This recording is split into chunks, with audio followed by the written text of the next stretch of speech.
Hello guys everyone. संघर्ष में आदमी अकेला होता है, सफलता में दुनिया उसके साथ होती है। कि संघर्ष में आदमी अकेला होता है, सफलता में दुनिया उसके साथ होती है। जिस जिस पर जग ने हंसा है, उसने इतिहास रचा है। जिस जिस पर जग ने हंसा है, उसने इतिहास रचा है। चलिए दोस्तों, इसी के साथ अपन शुरू करते हैं। हमारा टॉपिक चल रहा था ज्योमेट्री, और ज्योमेट्री में अपन ने बेसिक चीजें थी वो पढ़ ली। उसके आगे की टॉपिक आज पढ़ेंगे। ज्योमेट्री में हमने त्रिभुज चल रहा था हमारा, और त्रिभुज की विशेषता अपन ने कल देखी थी, और उसके आगे की विशेषता आज देखेंगे। तो आज का सब टॉपिक है, यानी सब हेडिंग है वो त्रिभुज में मध्य का और केंद्र।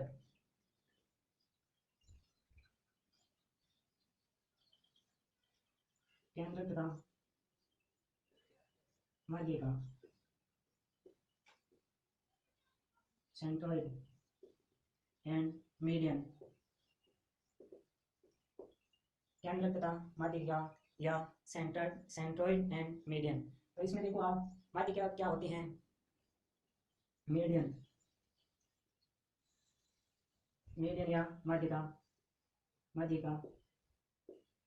तो मध्य का किसी त्रिभुज के शीर्ष से सामने वाले भुजा के मध्य बिंदु को मिलाने वाले रेखाखंड क्या कहलाती हैं, मध्य क्या कहलाती हैं।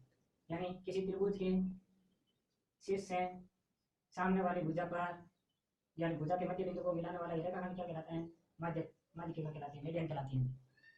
तो त्रिभुज के किसी शीर्ष से सामने वाली भुजा के मध्य बिंदु को मिलाने वाला रेखाखंड मीडियन कहलाता है।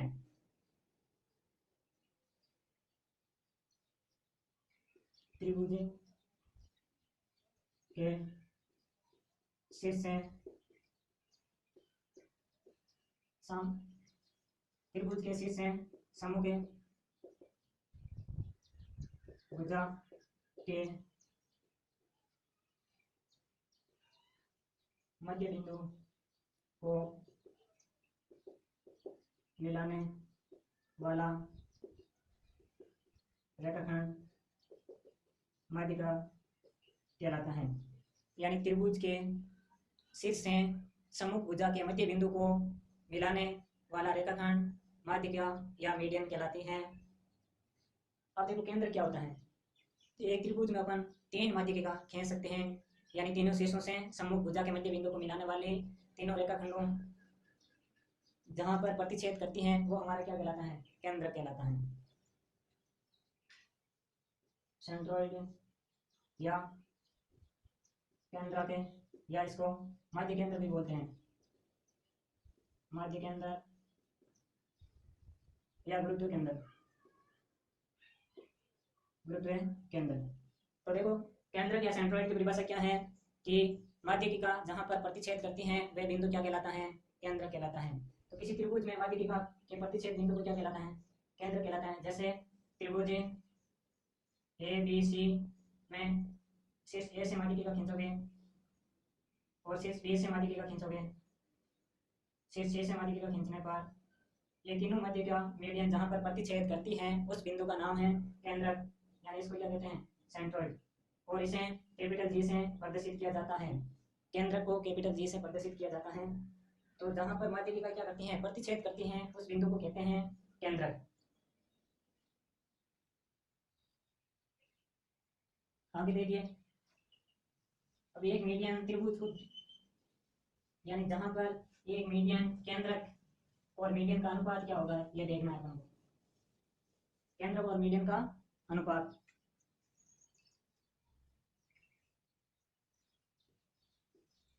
ए बी सी त्रिभुज में अब देखो ये मीडियन खींचा हमने बीसी भुजा पर, और ये हमारा जी क्या था, केंद्रक। तो ये जी केंद्रक मीडियन को 2:1 में क्या करता है, विभाजित करता है। 2:1 में शीर्ष की साइड वाली भुजा तो क्या होगी 2 अनुपात में, और केंद्रक जी से भुजाओं के मध्य बिंदु तक की दूरी क्या होगी 1 अनुपात में। इसका एग्जाम्पल देखते हैं तो आपको समझ में आ जाएगा। यदि किसी त्रिभुज ए बी सी में जी केंद्र है तथा ए बी मीडियन है, तो अब हमें देखो किसका मान दिया हुआ है, डी जी का मान दिया हुआ है 3 सेंटीमीटर, और ज्ञात क्या करना है, ए डी मीडियन की लंबाई हमें ज्ञात करनी है। तो देखो एक त्रिभुज दिया हुआ है ए बी सी और उसमें जी बिंदु दिया हुआ है केंद्र, तथा हमें डी जी का मान दिया हुआ है, यानी एक त्रिभुज है ए बी सी, ये इसकी मीडियन है ए डी और जी इसका केंद्रक है। हमें ये मान दिया हुआ है कितना, डी जी का मान है 3 सेंटीमीटर, और हमें ज्ञात क्या करना है, यहाँ ए से बी तक ये दूरी ज्ञात करनी है। तो देखो आप माध्यिका और केंद्रक किस अनुपात में होता है, एक अनुपात है 2 में। तो अब देखो ए की वैल्यू कितनी दे रखी है 3 सेंटीमीटर, और तो 2 की वैल्यू कितनी हो जाए 6 सेंटीमीटर, टोटल करो कितनी हो जाए 9 सेंटीमीटर। अतः ए डी का मान कितना है 9 सेंटीमीटर, ए डी का मान 9 सेंटीमीटर आ जाएगा। अब अगली माध्यिका की विशेषता यानी मीडियन की विशेषता क्या है कि मीडियन त्रिभुज को 2 बराबर भागों में विभाजित करती है, यानी ये मीडियन त्रिभुज को 2 बराबर भागों में विभाजित करती है। इसका मतलब है उन दोनों त्रिभुज के भागों का क्षेत्रफल भी क्या होगा, बराबर होगा। मीडियन त्रिभुज को 2 बराबर भागों में विभाजित करती है।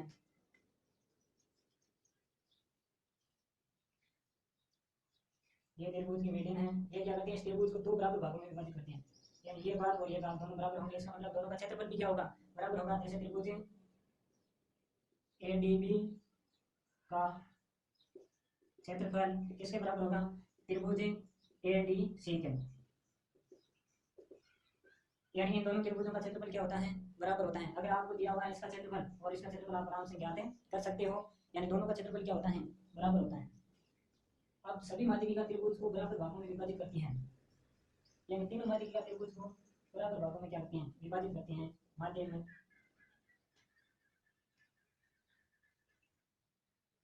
तो मीडियन के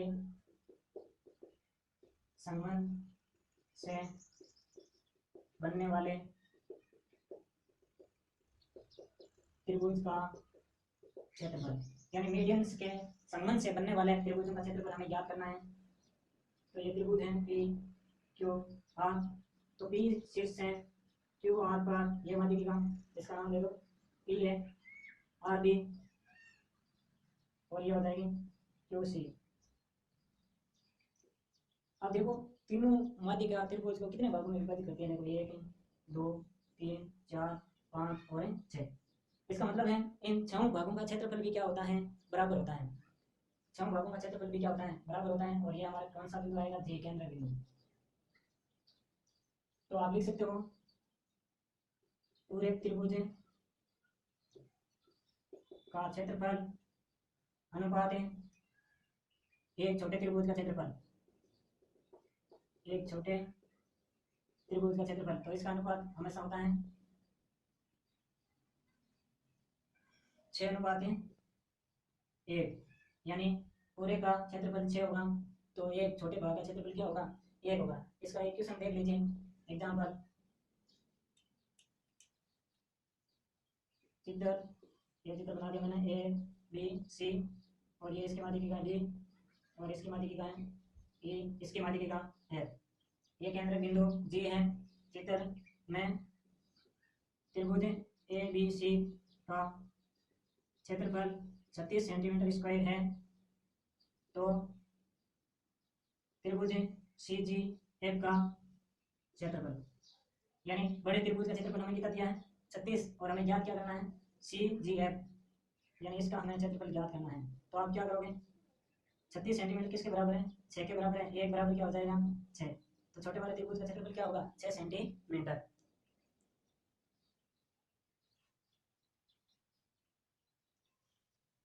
अगर शीर्ष से माध्यिका सामने वाली भुजा तक नहीं खींची है, केवल केंद्र तक खींची हुई है, तो उनका क्षेत्रफल का अनुपात क्या होगा,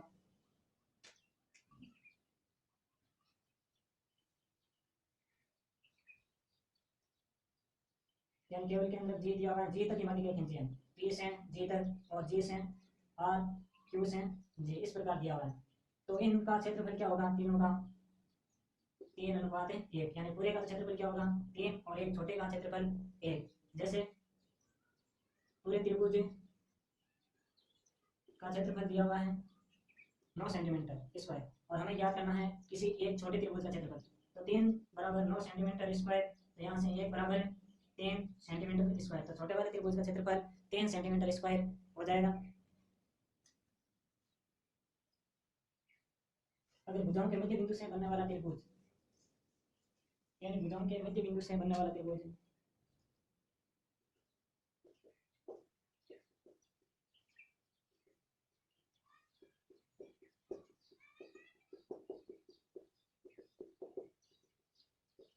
भुजाओं के मध्य बिंदु से बनने वाला त्रिभुज है, त्रिभुज ए बी सी है।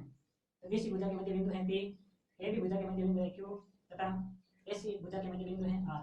तो ये त्रिभुज है पी क्यू आर संपूर्ण त्रिभुज का 1/4 होगा, यानी इस पूरे क्षेत्रफल के त्रिभुज का 1/4 होगा। अगर अपन को पूरे त्रिभुज का क्षेत्रफल दिया हुआ है जैसे 16 सेंटीमीटर स्क्वायर और हमें इसका ज्ञात करना है, तो क्या करोगे आप पूरे में 4 का भाग लगा दोगे, यानी 16 सेंटीमीटर स्क्वायर गुणा 1/4 आएगा क्या 4 सेंटीमीटर स्क्वायर। तो इसका क्षेत्रफल 4 सेंटीमीटर स्क्वायर हो जाएगा।